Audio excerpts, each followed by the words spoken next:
Selamat siang Bapak Ibu guru. Dewopo.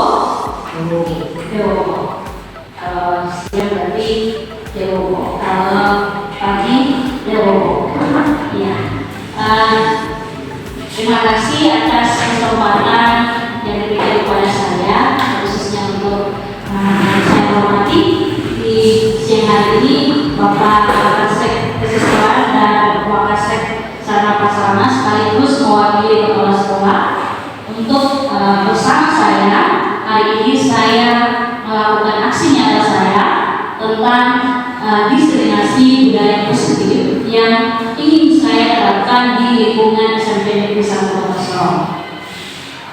Tak lupa juga terima kasih kepada Bapak Ibu yang sudah turut hadir belajar bersama saya hari ini, karena bagi saya ketika saya bergerak dan saya ingin menggerakkan Bapak Ibu supaya kita sama-sama memberikan budaya positif kepada siswa, karena ini sangat penting sekali untuk diterapkan di lingkungan kita, apalagi era zaman ini ya, khususnya untuk anak-anak didik kita. Jadi fokus utama saya yaitu bagaimana saya menerapkan profil pelajar Pancasila ini, bagaimana penerapan pembelajaran saya di lingkungan sekolah yang sekarang saya mengabdi, supaya sampai mengena pembelajaran itu ke siswa. Jadi pembelajaran memang benar-benar berpusat pada siswa, karena pada dasarnya kita harus mengerti bahwa siswa itu harus dibimbing, dituntun sesuai dengan kodratnya anak. Kita tahu sama-sama Bapak Ibu, yaitu mereka lebih senang untuk bermain, lebih menyukai kesenangannya, kebebasannya, kebutuhan hidup. Nanti sebentar baru kita bahas sama-sama Bapak Ibu. Oke, Bapak Ibu, saya lanjut ya Bapak Ibu. Mungkin sebelum dilanjutkan Bapak Ibu, mungkin saya sudah bagikan rancangan tindakan aksi nyata saya. Jadi ini kami sengaja ambil dari LMS Bapak Ibu. Di sana disesuaikan dengan petunjuk dari LMS. Jadi dalam LMS itu sudah ada latar belakang, tujuan, tolak ukur, terus masih tindakan yang harus dilakukan dan tindakan yang dibutuhkan. Ini kami diwajibkan untuk mengisi. Kalau Bapak Ibu baca latar belakang yang saya buat di sini, saya ingin menerapkan budaya positif di sekolah, karena ini merupakan bentuk upaya peningkatan kualitas pendidikan nasional. Oke Bapak Ibu, di mana penerapan budaya positif ini tidak bisa saya lakukan sendiri. Saya membutuhkan rekan-rekan saya, yaitu Bapak Ibu sekalian. Bagaimana Bapak Ibu? Itu waktu kita eksplorasi konsep, sampai bingung. Kita kok bisa apa lagi? Ini satu tempat ini. Dan mereka masih berubah mengatakan hal yang sama dari CGP sebelumnya. Pada momen ini sudah. Bagaimana seorang guru penggerak dia merubah paradigmanya. Jadi paradigma yang lama itu berubah ketika dia mempelajari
mungkin yang dikatakan di bahwa kritik dan dalam merasa bersalah dapat menguatkan dia kontrol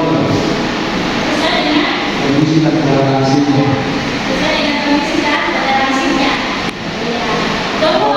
Misalnya anak, dia tak harus dia tidak punya latar belakang yang terutama. Latar belakang anak itu kenapa dia siswa atau murid itu sendiri. Oleh sebab itu pendekatan karakter ini perlu sangat untuk anak didik kita. Karena kita juga tahu bahwa anak ini itu pasti beda-beda, talenta masing-masing beda. Maka saya katakan itu kalau kita belajar perlu kita menguasai karakter kepribadian anak didik kita dengan sungguh-sungguh dengan penuh. Semuanya di situ semuanya dapat menguatkan dia, dapat juga menjadi salah satu tekanan bagi dia. Pada saat tertentu bisa menjadi tekanan, tapi suatu saat juga bisa menjadi pedoman bagi dia untuk lebih mandiri, untuk melanjutkan dia punya masa depan yang lebih baik. Terima kasih. Kira-kira itu yang saya lakukan. Semua pendapat opini masing-masing. Tapi kembali lagi, apakah dia memang benar mengembangkan karakter? Karena ini kita menjadi siswa, kita selalu membuat dia merasa bersalah. Ada dua identitas yang ingin dicapai, identitas yang gagal sama identitas yang sukses. Nanti sebentar saya berbagi mana identitas yang gagal dan mana identitas yang sukses ketika kita katakan bahwa itu kan tergantung situasi sesuai dengan toleransinya, ya kan? Oke, apa itu? Di sini dikatakan bahwa menggunakan kritik dan rasa bersalah untuk mengotori siswa membuat siswa itu menunjukkan identitas yang gagal. Nanti sebentar Bapak Ibu kita lihat dengan tabelnya. Kenapa dikatakan bahwa dia gagal? Terus karena alasannya ini, karena secara langsung mengajarkan mereka untuk merasa buruk terhadap dirinya sendiri dan merasa rendah diri sendiri. Bukan karena rendah diri, secara tidak langsung. Mungkin Bapak Ibu bagi Bapak itu, oke saya kritik dia dan saya salah. Ya, tapi tadi sesuai dengan Bapak katakan, itu kan sesuai dengan kondisi, sesuai dengan toleransi, sesuai dengan aturan yang berlaku sekolah. Kemudian lagi terlalu sesuai itu. Oke, nanti sebentar saya berbagi praktek terkait dengan ini ya Bapak Ibu, identitas yang gagal dan identitas yang sukses. Lanjut, ada indisinya juga nih, bahwa orang dewasa memiliki hak untuk memaksa. Cenderungnya, kita kalau orang dewasa kadang-kadang kita memaksa. Ya, indisinya kan gitu. Biasanya, jadi gue bego.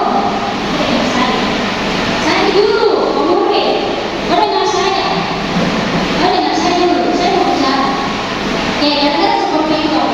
Jadi gini, perilaku yang memaksa tidak akan efektif dalam jangka waktu yang panjang. Mungkin sekarang dia dengar, dia akan dengar Bapak Ibu. Sistem akan dengar, mungkin dia akan dengar Bapak Ibu. Tapi Bapak Ibu tidak tahu ketika dia kembali ke kelas, ketika dia pulang, ketika dia melakukan hal lain setelah Bapak Ibu tidak ingat. Apakah dia akan tetap jalan sesuai dengan apa yang Bapak Ibu bicarakan? Tidak. Apa yang Bapak Ibu sepakati? Apa yang Bapak Ibu yakini dengan dia? Sampai sudah buat kesepakatan, sudah buat surat pernyataan, belum tentu Bapak Ibu.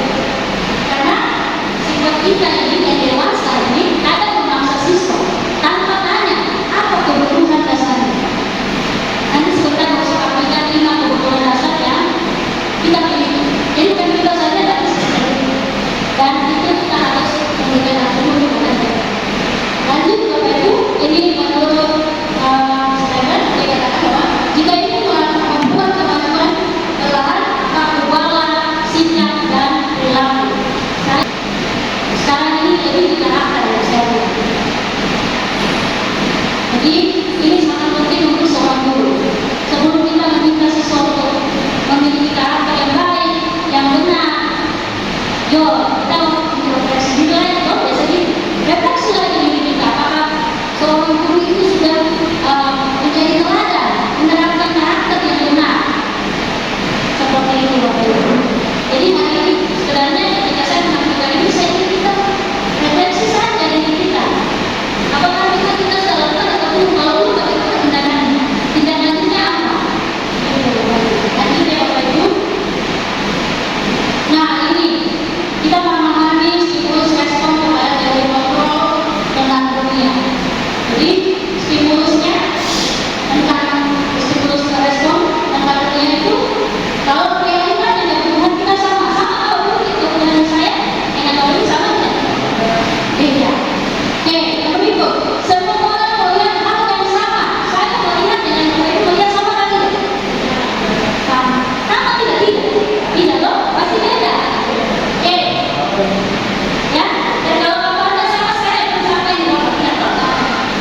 Tapi kalau keseharian kita pasti kita punya gambaran pasti beda-beda.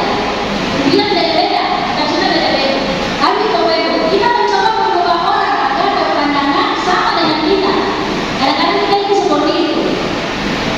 Tapi menurut teori kontrol perilakunya, kita berusaha memahami pandangan orang dengan bunyi. Itu ya. Nah, terus menurut stimulus respon, dia katakan perilaku bodoh dilihat sebagai suatu kesalahan. Sementara teori kontrol dia katakan bahwa semua perilaku pasti ada tujuan. Semua orang melakukan suatu tindakan pasti ada tujuan. Yang berikut Bapak Ibu, orang lain bisa mengontrol saya itu melalui stimulus responnya. Sedangkan teori kontrolnya di sini dikatakan Anda tidak bisa mengontrol orang lain. Contohnya kan, ini dengan saja Bapak Ibu bisa kontrol dia, boleh. Tapi ketika dia meninggalkan Bapak Ibu, tidak mungkin Bapak Ibu bisa kontrol dia. Kalau dia tidak memiliki karakter yang benar, karakter sifat yang sudah disepakati bersama, diyakini bersama, dan dia ingin menerapkan dalam kehidupannya sehari-hari. Oke, lanjut Bapak Ibu. Bapak Ibu kalau berjalan sendiri pasti rela sendiri. Tapi kalau coba Bapak Ibu kolaborasi dengan teman sejawat, oke, minimal rukun lah. Oke, untuk materinya, untuk pembelajarannya, supaya inovasinya siswa dapat kelas itu yang terbaru, pasti Bapak Ibu punya kolaborasi bagus, tapi menciptakan pilihan-pilihan yang terbaik untuk siswa. Sehingga siswa jangan cuma dalam kelas.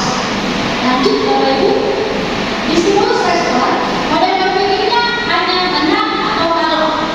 Tapi teori kontrolnya katakan bahwa model berpikir menang tetap menang. Oke, tidak ada kalah. Karena di sini kita bermainnya pola berpikirnya.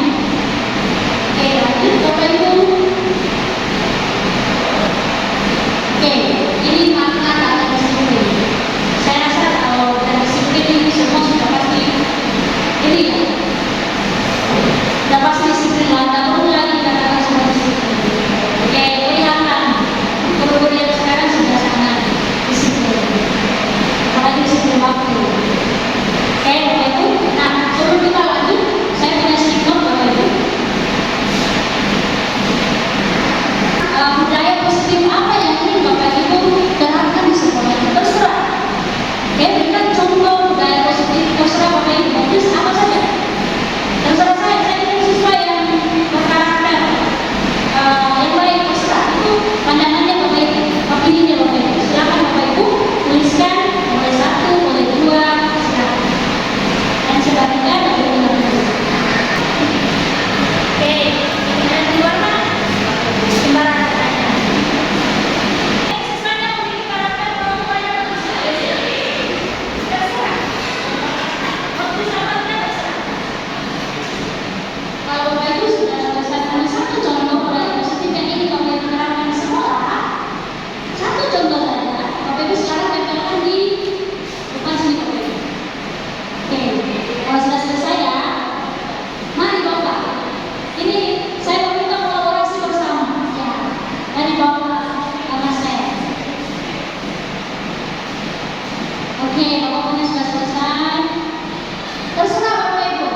Kalau ini bisa menjadi bahan yang nanti akan saya bicarakan dengan kepala sekolah, langsung saja.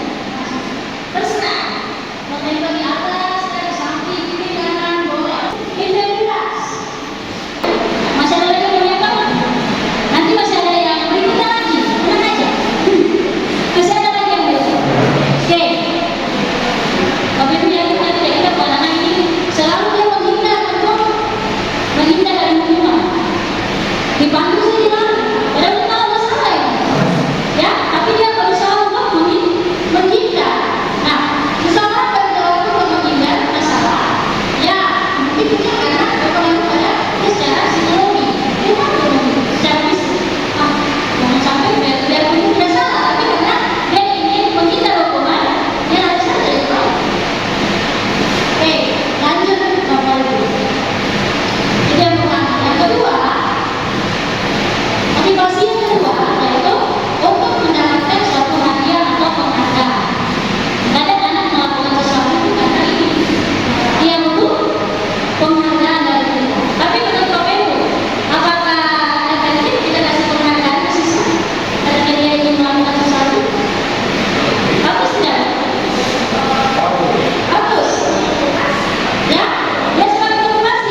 tidak pernah, kadang-kadang, sering, selalu. Nah, posisikan penghargaan di mana? Tidak ada pengurus. Tidak ada salahnya Bapak Ibu memberikan penghargaan kepada siswa, bukan tidak ada. Tapi lihat sesuai dengan kondisi yang tadi Bapak Ibu katakan, sesuai dengan kebutuhan masing-masing. Dan bicara dengan anak itu, oh ini bukan yang utama. Ya, motivasi utama ini bukan motivasi utama. Lanjut Bapak Ibu. Oke, yang terakhir ini untuk menjadi orang yang mereka inginkan. Karena kita punya sesuai ingin supaya mereka dihargai. Iya kan? Dia melakukan sesuatu dengan tujuan supaya dia dihargai. Kalau dia tidak dihargai, dia tidak akan menghargai Bapak Ibu juga. Kan seperti itu kan? Oke Bapak Ibu, ini masih lama ya, saya lanjut dulu. Tujuan disiplin.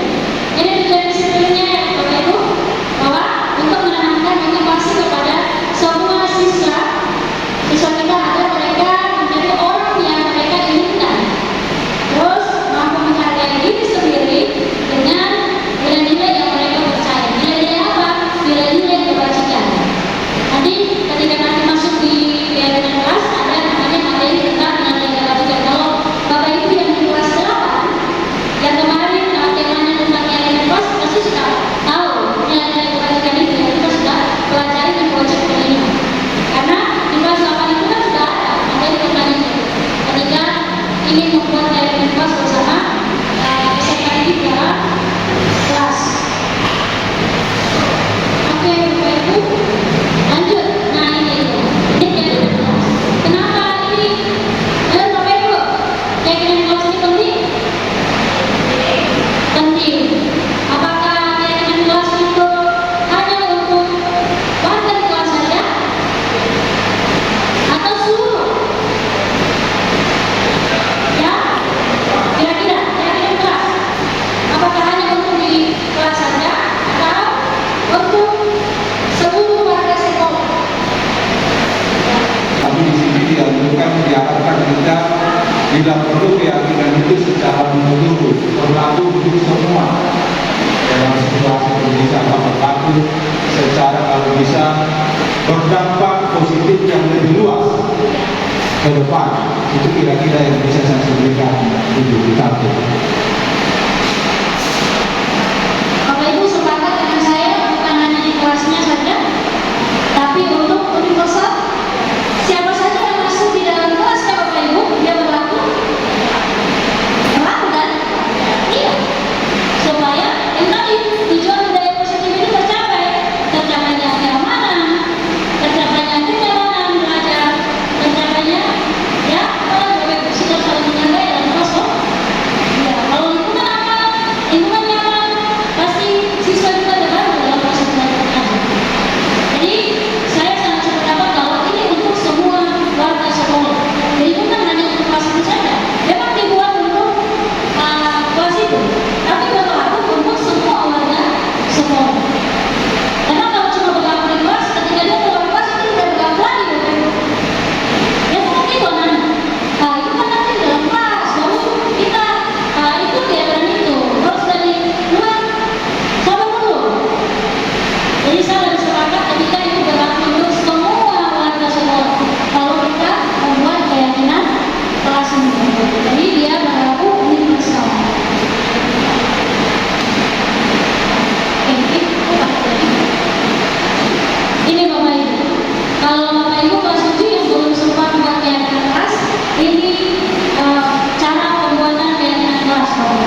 sekolah-sekolah yang sangat saya bingung gitu. Kenapa saya bilang bingung? Kalau saya banyak kita mengeluh, anak saja kita akan saya kali-kali. Kenapa sampai sekarang dulu saya ingat itu dulu waktu saya menjadi latihan-latihan penjatuhan. Waktu itu ada guru bilang, guru bilang matematika suatu saat 10 tahun berikutnya anak-anak jadi pintar, matematika akan pintar semua. Itu dulu yang membebas stigma itu pertanyaan begini. Tapi sampai sekarang saya tanya, coba tanya itu kelas 3 SMP, kali-kali tidak tahu. Bingung itu memang ekstra. Anak-anak sekarang tidak harus satu guru misalnya itu keseragaman, memilih guru membuat keseragaman. Karena manusia itu sebenarnya sifatnya kan berbeda-beda satu dengan yang satu, tidak bisa dipaksa satu dengan yang lain, beda. Tapi mudah-mudahan dengan ini kita diingatkan juga secara dulu supaya kita selalu itu awal sebab itu kita tanya posmen, bagaimana cara supaya itu? Kalau kita memiliki negara dan tahu nama betul-betul demokrasi yang menarik, tapi yang berhasil juga di dalam semua. Tapi dengan cara itu dari kadang-kadang saya mengatakan, mau jadi apa bangsa kita yang tahun 2025? Kalau seperti kamu manusia yang tidak ada kita tahu. Apalagi sekarang bisa kita rata-rata dengan dokter. Yang ketiga, yang menghasilkan yang terbaik dari dirinya. Bapak Ibu, kita tidak bisa paksa anak itu, wah harus bisa dan segala. Biarkan dia berkembang sesuai dengan potensi. Biarkan dia berkembang sesuai dengan minat. Biarkan dia berkembang dengan bakatnya. Itu makanya yang sekarang muncul itu pelajaran bagi referensias itu sebenarnya ketika sampai di inti, Bapak Ibu sudah, Bapak Ibu kalau menerapkan peminatan ke siswa ketika inti pembelajaran, Bapak Ibu sudah masuk di pembelajaran bagi referensias. Terserah Bapak Ibu modelnya seperti apa itu Bapak Ibu yang punya bersama siswa. Bapak Ibu yang punya kegiatan pembelajaran bersama siswa. Tapi ketika Bapak Ibu sudah bertanya mereka sesuai dengan potensi, sesuai dengan minat, sesuai dengan bakat, dah harus semuanya tugas harus dalam bentuk poster. Belum tentu semua anak itu bisa poster. Kalau dia bisa nyanyi, sudah dia nyanyi. Depan, saya masih ingat itu saya kasih materi tentang negara Indonesia. Di situ Indonesia sebagai negara kesatuan. Terus ada anak yang memang dia tidak mau kerja tugas. Langsung saya tanya, kok bisanya apa? Tanya saya, Ibu, bisa kan? Berarti bisa nyanyi? Oh, penyanyi sudah. Yang penting nanti harus sesuai dengan tujuan pembelajaran. Ibu bisa? Kok penyanyi lagu apa? Berkibar ke bendera apa? Ya cocok kan?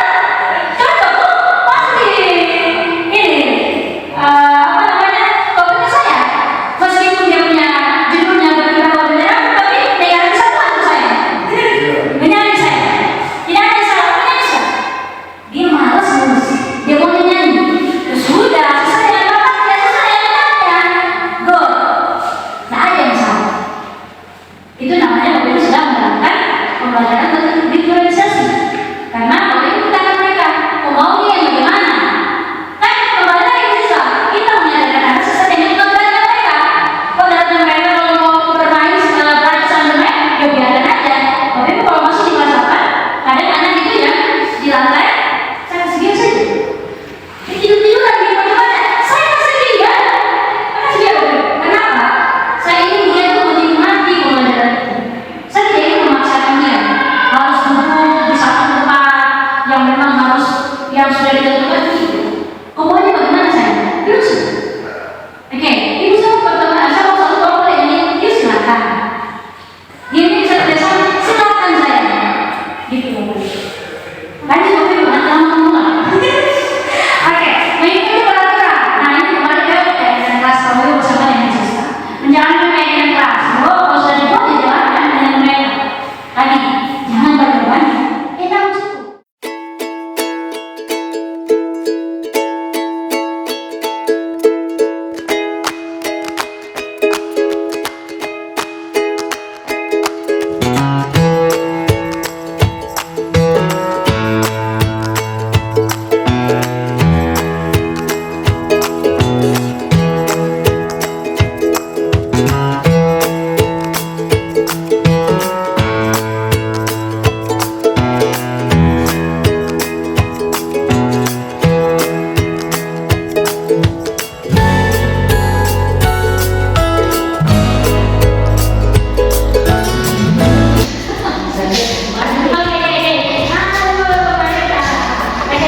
Baik, terima kasih untuk kesempatan yang diberikan kepada saya. Contohnya di sini penghargaan yang merusak hubungan. Contohnya ketika anak itu diberikan penghargaan, dia kan termotivasi. Tapi ketika dia tidak diberikan penghargaan oleh guru, maka anak itu akan marah dan dia akan malas. Itu salah satu contoh bahwa penghargaan merusak hubungan. Terima kasih. Oke, oke, lanjut. Berikan aplaus. Cek. Ya, baik, terima kasih. Saya penghargaan yang usul-usulan itu misalnya guru memberikan satu penghargaan kepada teman dalam kelas, itu akan menimbulkan rasa iri hati dari teman-temannya yang lain di dalam kelas itu. Ya, mungkin seperti itu. Iya. Kasih aplaus dulu. Oke, terima kasih. Main benar tuh kamu main dong. Terima kasih tuh main dong. Iya. Ya, kemudian dari itu memang terima kasih. Ini menurut William Basra dengan dalam teorinya Charles teori ada 5 kebutuhan dasar manusia. Tapi punya semua 5 kebutuhan dasar ini milik kita tidak. Ya, pertanyaan itu, oke? Tidak.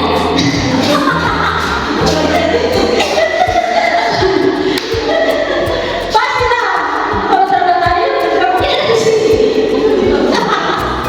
Contoh bertani itu, kalau tidak punya kebutuhan dasar bertani itu, tadi kalau tidak dikasih makan bisa sebulan. Contoh kecil. Contoh kecil. Mobil internet sudah terlalu jangan ini ya, jangan pusing. Soalnya tidak terlalu ini. Jangan mereka. Kalau dalam cinta dan kasih sayang. Oke, lanjut. Kebutuhan pembesaran ini kebutuhan untuk pengakuan dan atas pengakuan kita. Kita kan sering tahu saya ini sudah mengakui diri sendiri, minta juga orang lain mengakui kita, kemampuan kita. Nanti kan terlangsung dan saya sudah. Nah, ada kita saja. Ya udah Pak, kamu kan akan kebebasan. Bapak Ibu bebas. Bebas dong, apalagi siswa. Jadi bebas. Jangan lupa itu, kalau kita saja ingin bebas, siswa apalagi. Yang mereka kebetulan untuk kesenangan. Ini sama untuk yang baru buat sertifikat restitusi itu. Oke, seperti itu Bapak Ibu. Jadi anak itu dia butuh kesenangan sebenarnya. Jadi kalau dia melakukan segala sesuatu pasti ada tujuan. Butuh apa? Ibu tahu memang punya kebutuhan, salah satu kebutuhan itu kebebasan. Salah satu kebutuhan itu kesenangan. Gitu. Nanti kan diberisikan dengan apa yang terjadi, permasalahan apa yang terjadi. Oke Bapak Ibu, apakah ini perlu saya jelaskan tidak? Next, kebutuhan dasar untuk bertahan. Ya sudah, kesehatan ada loh, rumah ada, makan ada. Kan tidak ada rumah. Ada yang bagi rumah. Oke, pasti ada. Tidak mungkin lah. Namanya dia di mana? Oke, dan komponen ini sangat berhubungan dengan psikologisnya kita. Benar tidak? Ya kan? Ini dong. Maka jangan lupa, anak-anak juga butuh kasih sayang. Jadi jangan cuma ingin diterima, tapi lupa bahwa sebenarnya siswa kita juga tetap butuh kasih sayang dari kita. Jangan terima bola. Bisa kan tidak? Bisa kan? Tidak mengenal siswa? Tergantung. Saya usahakan. Kita harus belajar. Tapi kalau Bapak Ibu terapkan segitiga restitusi, Bapak Ibu, saya saja dulunya saya membandingkan diri saya ketika awal saya mengajar 2 tahun, 3 tahun, 5 tahun, sampai di sini sudah berapa tahun? Hampir 10 tahun lebih. Perubahannya jauh sekali. Perubahannya jauh sekali. Saya kalau ingat dulu ketika saya masih hamil anak saya yang kedua, si Aulia itu, saya kalau masuk kelas itu pasti sasarannya itu kepada anak-anak yang pemalas. Pemalas yang jelas. Saya akan coba. Sebenarnya untuk memperbaiki kelakuan anak itu tidak perlu terasa. Tidak perlu lagi pakai keroman itu, pakai tutang itu, pakai fisik, tidak perlu.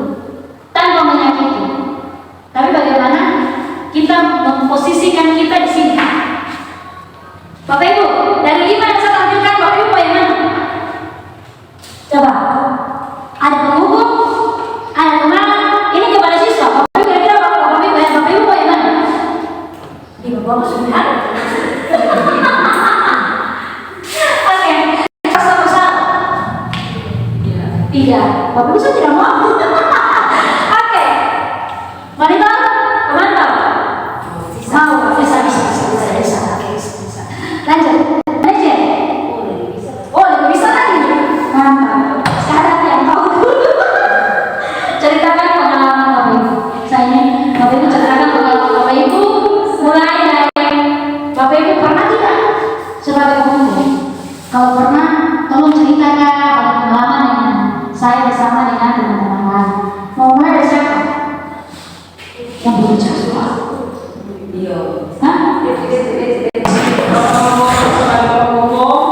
Yang paling sering saya lakukan di kelas, kadang-kadang bukan yang paling sering terjadi karena siswa tidak mengerjakan tugas. Apa yang saya bilang? Guru sebagai penghukum itu saya sering melakukannya di dalam kelas. Saya lakukan dengan alasan yang pertama sebab siswa tidak mengerjakan tugas. Terus yang kedua itu sebab siswa tidak memperhatikan ketika saya menjelaskan. Nah, itu yang sering saya lakukan di kelas. Hukumannya yang paling sering saya lakukan adalah saya suruh mereka berlutut. Baik, ya, terima kasih. Hukuman yang lain melihat dan mereka tidak ribut lagi seperti itu. Tapi itu negatif. Negatif ya. Oke. Yang sudah kita ambil 5 orang ya. Teman, siapa yang mau? Yang teman. Posisi kontrol teman sebagai teman di kelas bersama.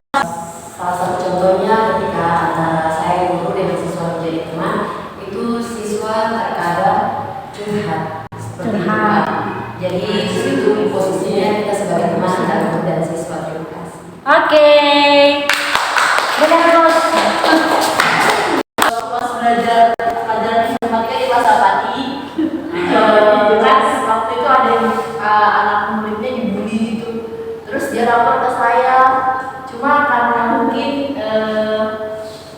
lagi, maksudnya habis istirahat, jadi kayak udah kisruh gitu di dalam kelas.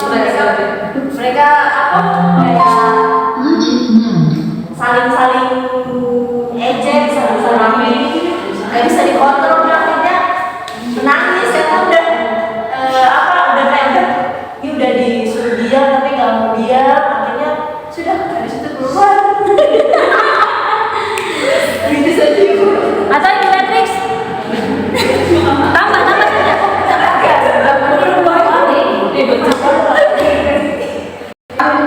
Memang saya di kelas 7 kelas kebetulan cuma ngajar P5 aja.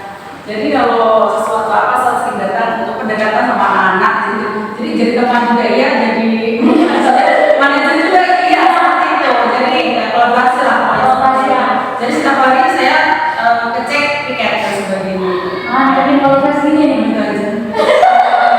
Jadi kalau Ibu Ima ini bukan buku dia, teman dia, bukan sama saya. Saya semuanya dia. Dia punya itu ya teman saya atau awas sih. Awas sih. Kalau tidak laku satu buku di buku.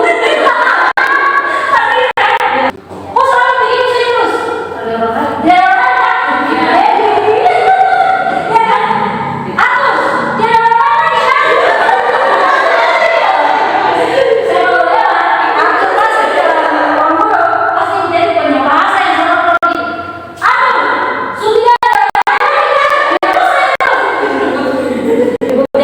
masih di posisi sini saya. Oke,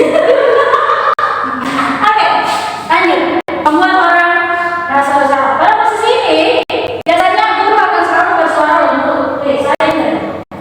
Saya selalu lembut sama siswa. Padahal saya tahu nih, lokasinya salah ya.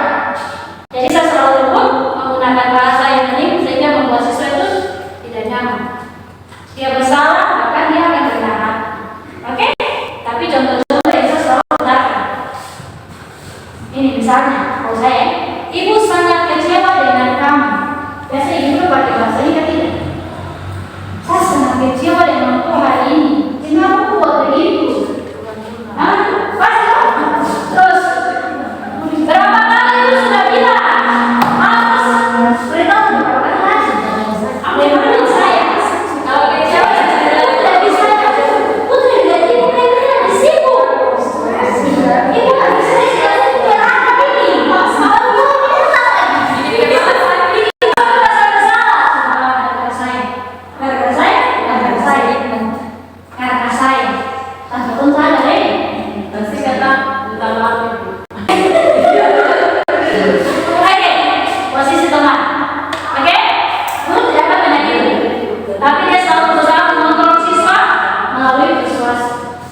Oke, contohnya kayak gini.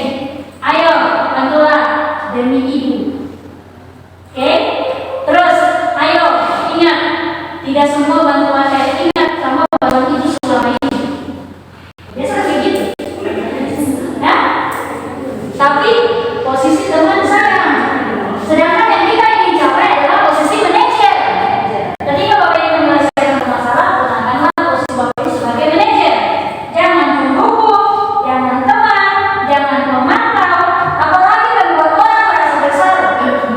Iya loh, menghukum dengan membuat orang merasa bersalah pasti. Secara langsung itu susah ini. Kalau pantau itu mungkin apa? Cuma dia mungkin, tapi kita sudah kalau kita dihukum dengan membuat orang merasa bersalah, kita sudah mengurangi orang punya harga diri. Iya ya. Lanjut, untuk pantau, pasti itu selalu bilang begini. Tetap peraturan apa yang ada di sekolah? Kau tahu tidak? Ada di sekolah, gitu kan? Nah, terus apa yang harus kamu lakukan? Atau apa yang telah kamu lakukan? Kamu masih ingat tidak peraturan itu? Kau ingat tidak itu kesepakatan di kelas? Tapi ingat Bapak Ibu itu masih pemantau, belum manajer. Terus di sini kan kita semangat sekali belajar dari manajer. Oke, posisi manajer. Di sini posisi kita sebagai mentor, di mana guru berbuat bersama dengan teman. Jadi kita tidak berjawab, dia sendiri ya menyelesaikan masalah sendiri. Contoh, apa yang kita yakini kalau bicara tentang keyakinan kelas? Aku masih ingat ya, aku punya keyakinan kelas. Dia jawab. Pertanyaan yang kedua, apa yang kamu yakini dari keyakinan kelas itu? Dia jawab, keyakinan kelas menghargai teman ibu. Oke, jika kamu sudah meyakininya, apakah kamu bersedia memperbaiki? Jadi waktu itu cuma memberikan pertanyaan, dia jawab sendiri, tidak usah waktu itu jawab. Oke, betul tidak? Tidak usah waktu itu tanya waktu itu jawab sendiri. Ya bukan dia yang diperbaiki, tapi waktu itu yang diperbaiki. Oke, jadi Bapak Ibu cukup memberikan pertanyaan-pertanyaan yang mengarah pada solusinya, tidak mencari solusi. Oke, apakah bersedia memperbaikinya? Ya dia jawab bersedia. Lanjut lagi, jika kamu siap bersedia memperbaikinya, hal ini kamu menunjukkan apa tentang dirimu? Dia akan jawab. Kita lanjut saja. Lanjut posisi kontrol. Tadi tanya restitusi dan restitusi itu apa ini Bapak Ibu? Proses menciptakan posisi bagi siswa untuk memperbaiki kesalahannya dia, sehingga mereka bisa kembali pada kelompoknya. Yang tadi 2 orang itu berkelahi, secara tidak langsung Bapak Ibu kasih kembali dia kepada dia punya kelompoknya dengan karakter yang lebih kuat. Yang tadinya masih marah-marah, mungkin nanti dia berubah jadi karakter yang positif. Restitusi dapat membantu siswa menjadi lebih mempunyai tujuan. Dia lebih disiplin positif dan dia memulihkan dirinya sehingga tidak berbuat kesalahan. Terus restitusi menguntungkan korban dan si pembuat salah. Jadi dua-dua sama dapat diberi solusi. Jadi tidak si korban saja atau si pelaku saja yang dapat solusi, tapi dua-duanya. Lanjut. Capek kan? Oke, ciri-ciri restitusi. Bapak Ibu bisa lihat di sini. Pertama, restitusi itu bukan menebus kesalahan, tapi belajar dari kesalahan. Restitusi itu memperbaiki hubungan. Tadi kemarin saya siswa sudah memperbaiki hubungan dengan diri. Yang berikut, restitusi itu tawaran, dia tidak paksa. Aku mau begini juga, oke. Terus restitusi itu menuntut untuk melihat ke dalam lagi diri si siswa itu. Terus restitusi dia mencari kebutuhan dasar yang mendasari tindakan. Yang berikut restitusi diri adalah cara yang terbaik. Yang berikut restitusi itu berfokus pada karakter bukan tindakan. Jadi di sini kita mau mengubah karakternya siswa.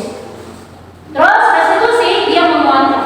Yang berikut restitusi mengembalikan siswa yang berbuat salah pada kelompoknya tadi. Nah ini dia Bapak Ibu, segitiga restitusi. Ini yang saya kembangkan kemarin bersama dengan siswa. Bapak Ibu lihat di cara kita menangani siswa sebelum sampai ke siswa, mereka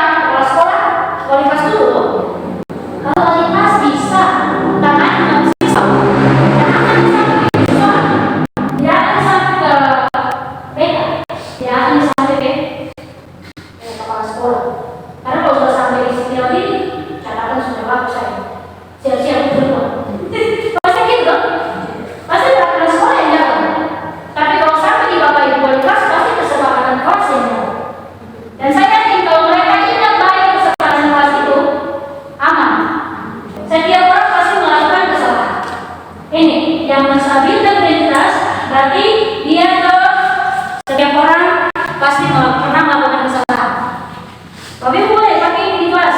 Ketika siswa melakukan kesalahan melalui pelanggaran yang kita sudah buat kesempatan kelas, tapi langgar itu. Bapak Ibu boleh pakai. Terus tanyakan sama dia, kamu bukan orang satu-satunya. Kata dia bahwa bukan dia satu-satunya yang sudah membuat kesalahan. Ada masih banyak orang lain. Gitu. Maksudnya apa? Supaya dia punya masalahnya itu stabil. Bapak Ibu bisa ketemu ke akarnya. Nanti dengan dia kan dia masih cerita. Ibu sebenarnya masalahnya kayak begini. Masih dia cerita. Tapi kalau Bapak Ibu sudah masuk dengan marah duluan, yang mana dia mau cerita? Ya, tunggu saja. Aku sudah BP. Bapak Ibu kepala sakit sendiri. BK kepala sakit. Patolis kepala sakit. Kenapa? Bapak Ibu belum ada di posisi ini. Bapak Ibu pasti bawa anak itu dengan posisi marah, penghukum tadi. Tapi kalau Bapak Ibu terapkan manajer, ini yang harus diterapkan. Kalau Bapak kasih tindakan yang salah melalui kata-kata ini, Bapak Ibu, kamu tentu punya alasan. Pasti ada tujuannya itu membuat sesuatu. Yang berikut adalah cara yang lebih efektif untuk mendapatkan apa yang kamu butuhkan. Oke? Jangan masukan. Jadi mau apa? Gini. Ada langsung ditangkap. Jangan berpikir pakai bahasa-bahasa yang halus. Oke. Yang ketiga, dari segitiga diskusi, saya selalu menanyakan keyakinan kuasa. Endingnya di sini. Jadi kalau Bapak Ibu 1-2 stabil sudah, evaluasi tindakan sudah, tinggal tanya saja itu keyakinan kuasa sama dia. Masih ingat gak kamu sama keyakinan kuasa kita? Dan langsung dia tersenyum Bapak Ibu. Keyakinan kuasa apa yang sudah kita kesepakati? Boleh jadi kata lagi. Yang berikut, jika kamu ingin menjadi orang, maunya jadi orang seperti apa? Dia jawab sendiri. Jangan usah Bapak Ibu kasih dia jawab sendiri. Karena segitiga restitusi itu siswa itu mencari solusi untuk masalahnya sendiri, bukan Bapak Ibu. Bapak Ibu hanya menampilkan pertanyaan-pertanyaan sehingga segitiga restitusi itu jalan tanpa Bapak Ibu. Jadi itu apa? Pergi masuk lab saya keluar, kasihan dong. Nah ini contoh ketika dia melakukan pelanggaran di kelas yang saya kasih contoh. Saya tanya mereka soal keyakinan kuasa. Oke, mereka sendiri jawab. Saya tidak dulu. Saya cuma lontarkan pertanyaan, nilai-nilai apa yang harus kau terapkan. Kau ingat kemarin dulu kita punya nilai-nilai yang itu semua. Dia yang jawab sendiri. Terus kamu mau jadi seperti apa? Dia yang jawab sendiri Bapak Ibu. Jadi teman-temannya sambil menyaksikan. Oke, oh ya saya tidak mau bikin lagi. Dan saya disuruh maju lagi ke depan dan balik sedang. Oke, ada yang mau bantu saya kan ini terakhir. Siapa yang mau jadi Pak Julika? Yang satu jadi Bagas. Ini yang terakhir. Ya, contoh kasus penerapan segitiga restitusi untuk menemukan budaya positif di sekolah.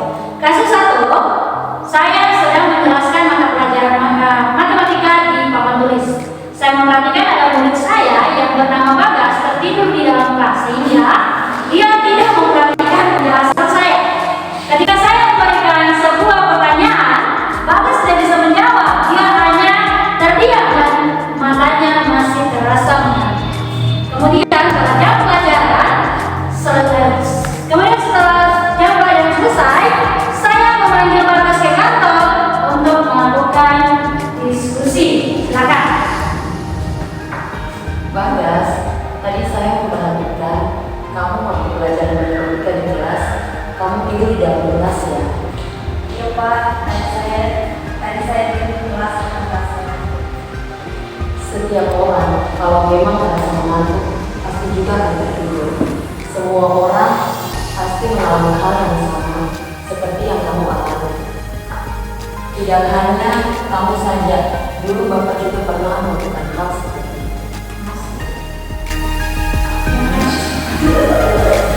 Ya Pak, saya minta maaf. Iya, tidak apa-apa. Mari kita cari solusi bersama untuk membantu kamu menyelesaikan masalah kamu ini ya. Pasti kamu juga rasa mengapa kamu tidur di kelas waktu Pak Guru menanyakan diri saja. Saya merasa lelah dan terusik karena dari malam saya berada di Apakah kamu masih ingat tentang kegiatan kelas yang telah kita buat bersama-sama waktu yang lalu? Bisa mengingat dan menyebutkan kegiatan kelas yang sudah kita sepakati bersama. Coba sebutkan apa saja yang kamu ingat. Disiplin waktu, berdua sebelum dan setelah pelajaran, bersikap santun dan hormat kepada orang lain, dan menjalankan guru tidak benar. Apakah tidur di kelas waktu guru menerangkan merupakan sikap santun dan menghormati orang lain? Tapi kamu pasti juga mendapatkan rasa senang karena bisa tidur. Tapi tidur di waktu jam pelajaran tidak baik. Selanjutnya, langkah apa yang akan kamu lakukan agar tidak tidur lagi di kelas waktu jam pelajaran? Saya cuma akan tidur di awal dan tidak begadang sampai malam.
memperkenalkan diri dulu.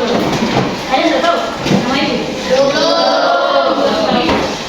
Oke, izin ya, ibu memperkenalkan diri dulu nih.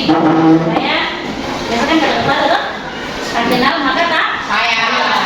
Ah, itu juga ingin disayang-sayang sama kalian. Bisa ya? Nah, bisa dong. Oke, nama ibu Melsia Juliana Nurul. Ibu ngajarnya di kelas 8 mata pelajaran pendidikan Pancasila. Oke? Nah, kalau kelas 8 kelas 9 pasti tahu. Kalau kelas 7 kan itu nggak pernah ngajar di kelas 7. Nah, siapa tahu?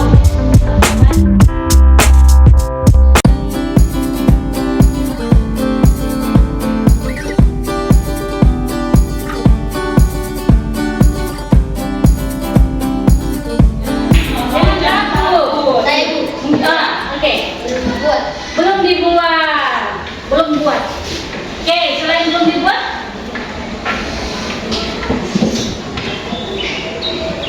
kira-kira penting tidak keyakinan kelas itu? Kenapa dia penting?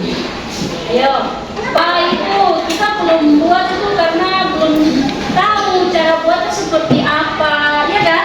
Iya. Prosedurnya kayak gimana, langkah-langkah pembuatannya itu kayak gimana? Kita belum berkoordinasi dengan wali kelas, kan bisa saja, oke? Nah, karena tidak tahu langkah-langkahnya, maka tidak buat. Jadi yang diambil hanya peraturan secara umum saja, peraturan sekolah kan? Oh, ibarat itu ada peraturan sekolahnya. Oke, tapi kalau kita bicara keyakinan kelas, lebih ke kelas apa yang kalian yakini, apa yang kalian ingin sepakati dalam kelas.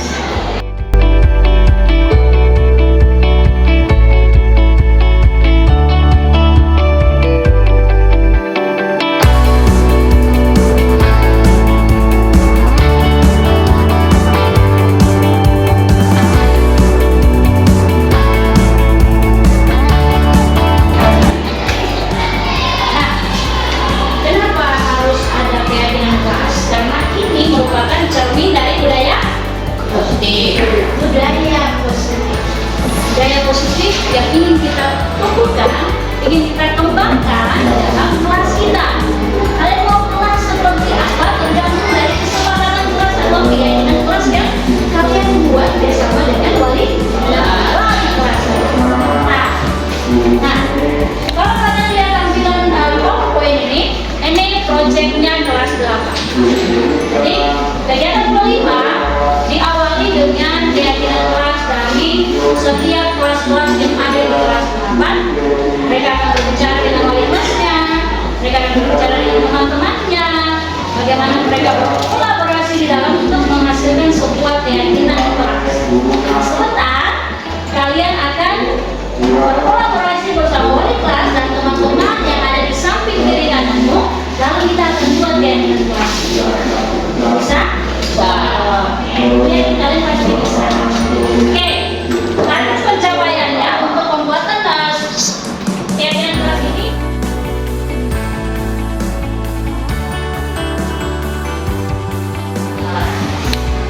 Oke, nah ini kalau di kelas 8 dia punya urutannya seperti ini. Ada kalian belajar tentang apa itu keyakinan kelas, terus kewajiban universal itu apa, atau kalimat-kalimat atau kata-kata yang berhubungan dengan kebajikan yang positif, yang menghasilkan budaya positif. Nah, lalu apa sih yang terdapat dalam profil pelajar Pancasila juga dikaitkan dengan keyakinan kelas kita. Terus bagaimana prosedurnya? Ada ibu sampaikan, ibu kita tidak boleh. Teman ada katakan ibu kita belum buat. Ya mungkin salah satu alasannya karena tidak tahu langkah-langkahnya. Oke, maka nanti ada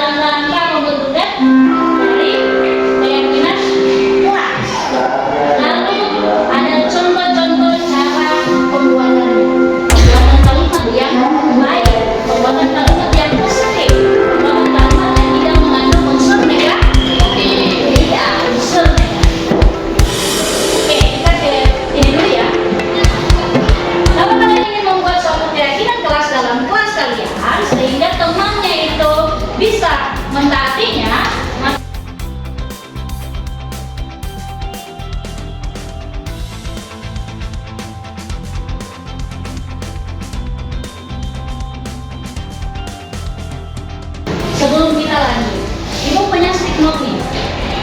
Ibu akan bagikan stick note. Di dalam stick note itu kalian bebas menuliskan apa saja yang menurut kalian, oke, ini yang saya rasakan di dalam kelas ini, dan saya ingin tindakan itu berubah dari teman-teman saya, sehingga ini menjadi sebuah keyakinan kelas. Silakan tulis aja dulu. Nanti sebentar baru kita lihat sama-sama. Nah, kalau sudah ya? Nah, lihat dong. Silakan ditempelkan. Aku udah gini. Nah,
dilarang baku pukul atau berantem.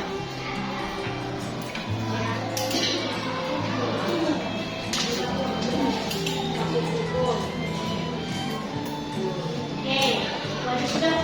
Lanjut dua. Dilarang buang sampah sembarangan.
Tidak main di kelas. Bisa main di kelas tapi dalam tanda kutip ya. Dalam posisi apa dulu nih mainnya dalam kelas? Mereka harus kelas. Dan kosong. Lanjut.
seandainya nih, oke, tulis ini terus pajang di situ. Tulis dilarang baku pukul. Terakhir, tidak boleh melanggar aturan kelas. 24 poin ini, aku yakin tidak semuanya ingat. Pasti dia ingat sampai 5 saja, 5 atau 6. Ya kan? Iya. Nah sekarang kita mau rubah dia. Ya, tidak banyak-banyak ini. Kita ganti dengan kalimat yang positif. Kata-kata yang positif. Kenapa itu katanya harus pakai kata-kata yang positif? Contoh nih, dilarang baku pukul, dilarang buang sampah sembarangan. Negatif positif? Negatif positif. Ya, kata dilarang itu. Khusus di kata dilarang aja. Ya, positif atau negatif? Positif. Tapi meskipun itu dia dianggap positif, tapi pasti ada unsur apa lama, ya kan? Nah, bagaimana caranya kita merubah dia? Kata jangan bolos, tidak bermain HP. Kita hindari bahasa-bahasa seperti itu. Kita ganti dengan bahasa yang lebih positif. Supaya teman kalau tidak boleh main HP di kelas, dia pasti juga jengkel. Tapi kalau kau gunakan kalimat yang baik, kalimat yang sopan, yang santun, teman pasti akan ikut. Oke?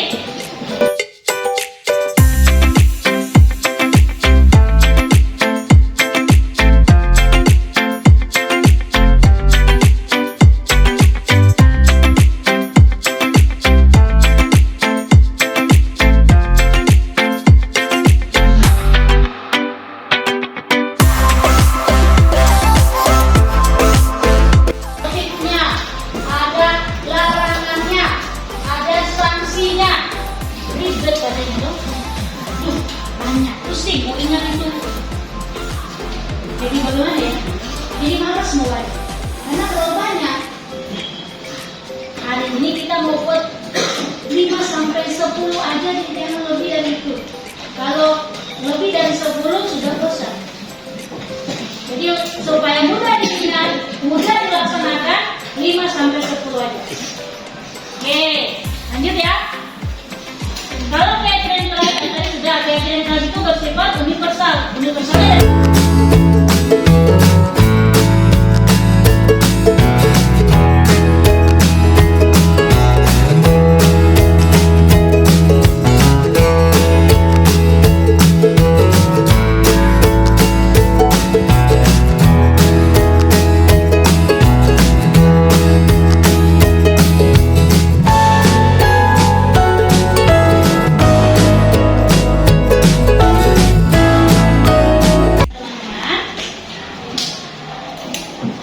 berupa setiap pendapatnya, oke? Kita mau ubah ke arah yang positif. Kita buat bagian bawah sini ya. Nah, tadi itu sudah berikan itu yang terserah kau, dia bebas mau tulis apa. Sekarang yang kalian lakukan yaitu kalian sekarang memikirkan hal-hal yang positif lalu tuangkan di dalam sini.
Positif. Oke, setiap orang wajib menjaga kebersihan kelas. Kita jadikan satu ya, sama. Oke, saling menghargai. Oke, setiap anggota harus bijak, bisa menghargai. Masuk jadi satu di sini ya. Oke, percaya diri ketika dipilih untuk ibu petakan sesuai dengan apa yang kalian tulis. Karena inilah kondisi yang ada di kelas ini. Oke? Ini yang kalian rasakan ya? Iya. Makanya itu yang mau dirubah. Nah, sekarang ketahuan nih. Oh, ternyata kelas ini ada yang sombong, ada yang tidak peduli, ternyata ada yang tidak toleransinya tinggi, ya kan? Makanya aturan itu atau kesepakatan keyakinan kelas itu dibuat berdasarkan apa? Hasil diskusi kalian. Apa yang kalian rasakan dan ingin itu dirubah di kelas kalian, itu yang kalian lakukan.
Tadi kalian sudah membuat kesepakatan dan keyakinan kelas.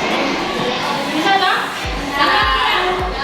Caranya gampang. Kalau kalian hanya memikirkan hal-hal yang positif. Sekarang, Ibu minta perwakilan dari kelas kalian untuk mempresentasikan 10 keyakinan kelas yang kalian sudah diskusi bersama tadi.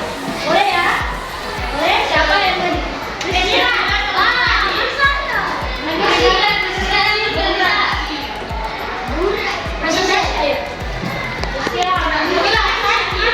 Selamat pagi teman-teman dan juga ibu guru. Tadi kita sudah menentukan bersama keyakinan kelas 7J.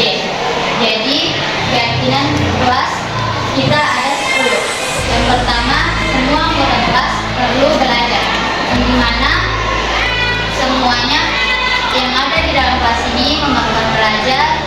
Tidak ada yang bolos ataupun bermain saat jam pelajaran. Sepakat?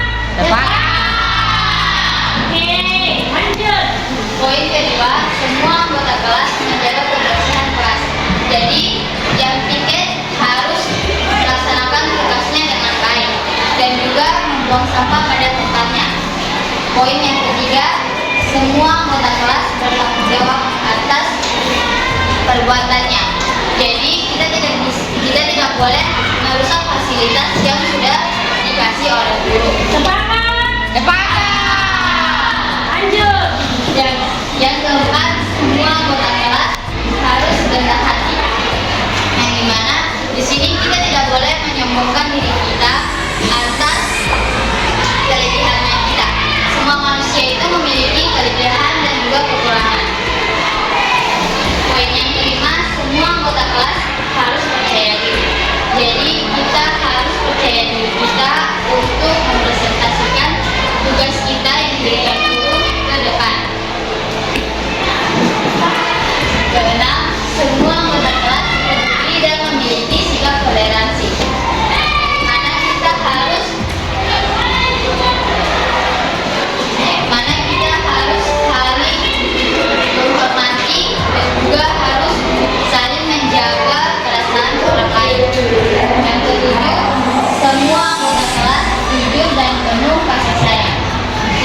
menghargai.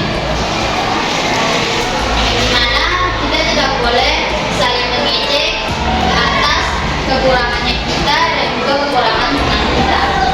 Yang kesembilan, semua anggota kelas saling percaya. Yang dimana kita harus percaya sama teman sebangku kita atau teman yang ada di kiri atau di belakang atau di depan. Kita harus saling percaya bahwa sebenarnya orang ini baik, memiliki sikap yang bagus. Yang ke-10, semua anggota kelas memiliki sikap sopan dan santun terhadap guru dan teman-teman. Dan di sini wali murid harus menghormati guru dan juga sopan kepada guru saat berbicara dan juga berbincang kepada guru. Sekian dari saya, terima kasih. Berikan aplaus.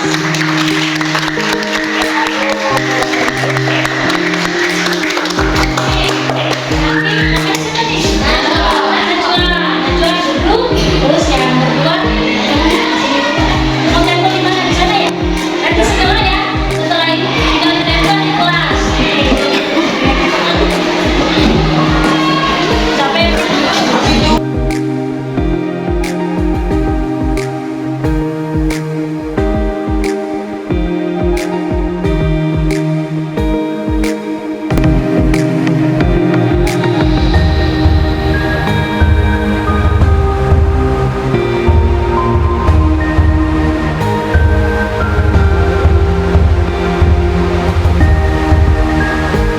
informasi dari wali kelasnya.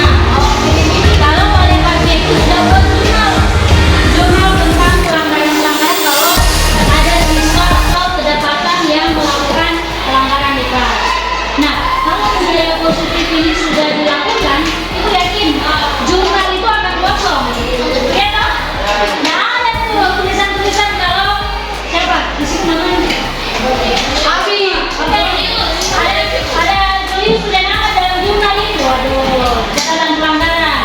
Karena itu nanti berdampak kalau kau punya kelas. Kalau ada catatan, catatan itu di bawah bukan dipanggil saja sampai kelas 9 diserahkan dulu. Wali kelas serahkan dia wali kelas yang berikutnya. Kelas 9 wali kelas yang sampai diserahkan lagi. Jadi catatannya itu dibaca dari oleh kelas 7. Nah, sekarang masih tahu kalau ada di dalamnya ada catatan kelakuanmu yang dulu tidak ya? Maka budayakan dengan melaksanakan keyakinan kelas ini. Ibu yakin tidak ada catatan pelanggaran yang dicatat sama wali kelas. Oke ya? Mari kita foto.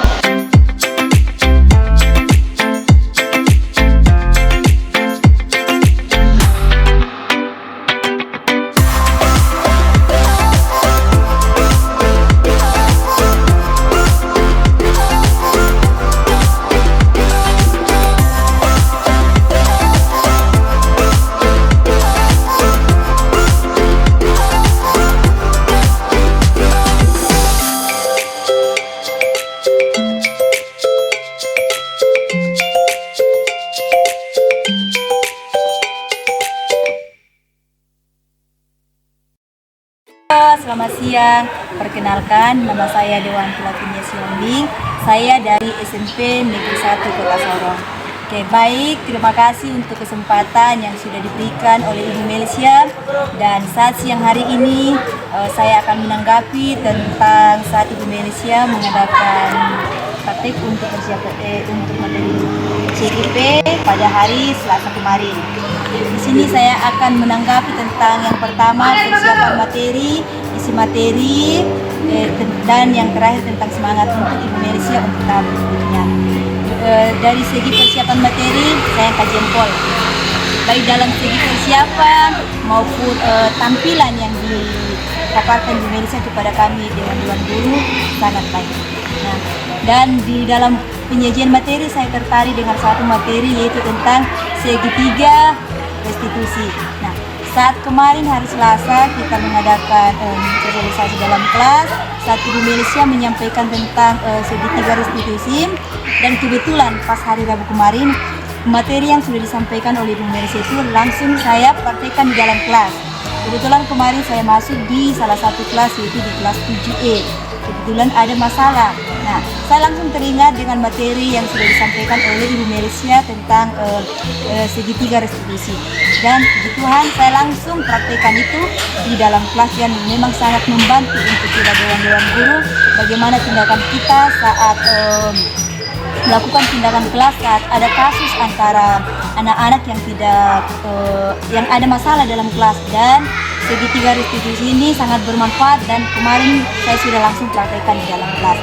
Dan untuk Ibu Melisya tetap semangat dalam menyelesaikan materinya sampai ke bulan April.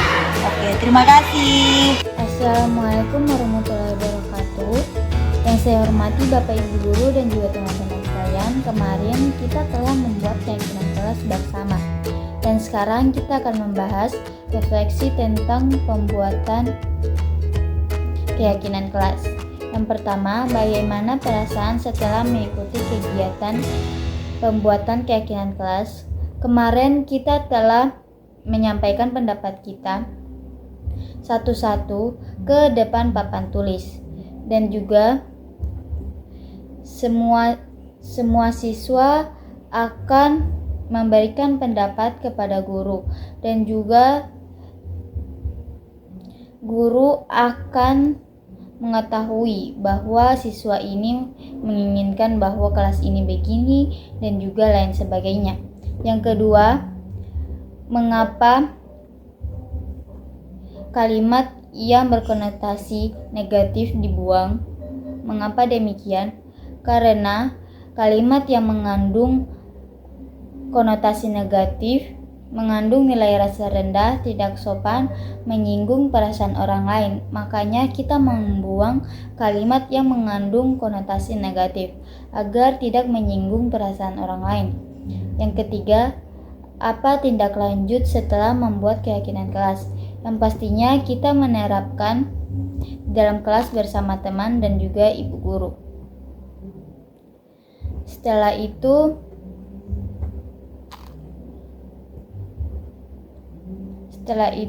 melakukan pembiasaan dalam penerapan keyakinan kelas saat bertemu teman atau guru.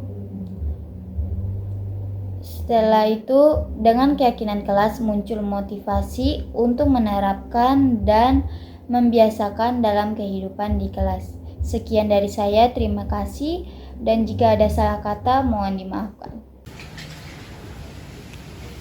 Saya wali kelas 7J mengucapkan terima kasih kepada teman sekerja saya yang mana telah membantu saya dalam pembuatan keyakinan kelas. Di mana dengan adanya keyakinan kelas kami dapat, atau saya juga sebagai seorang wali kelas dapat memahami akan setiap keinginan dari para siswa untuk dapat lebih nyaman, lebih baik dalam kelas saat menerima pelajaran. Banyak siswa yang akan memberikan ide-ide mereka ketika kami melakukan keyakinan kelas, sehingga saya sebagai wali kelas dapat mengetahui apa yang diinginkan oleh murid saya. Yang mana juga saya juga sebagai siswa dapat mengerti, memahami, dan kami saling melakukan kebaikan bahkan setiap proses keyakinan kelas di dalam kelas yang sudah kami buat. Timbul satu keyakinan bahwa dalam pengambilan keputusan setiap murid melakukan setiap ide mereka, yang mana memberikan ide mereka dalam keyakinan kelas dapat membantu sesama, bahkan teman sesama, dan juga untuk kenyamanan di dalam kelas. Untuk itu saya mengucapkan terima kasih kepada Ibu Melsa Nanurung yang mana telah membantu saya dengan siswa saya. Kami boleh membuat keyakinan kelas, karena dengan adanya keyakinan kelas, kesepakatan yang tiap anggota kelas yang kami inginkan dan kami wujudkan dalam kelas dengan menanamkan budaya positif, yang mana di kelas kami akan menjadi suasana yang nyaman, yang menyenangkan saat mengikuti setiap proses pembelajaran yang dilakukan di sekolah. Untuk itu saya ucapkan sukses selalu kepada Ibu Melsa dan God bless you.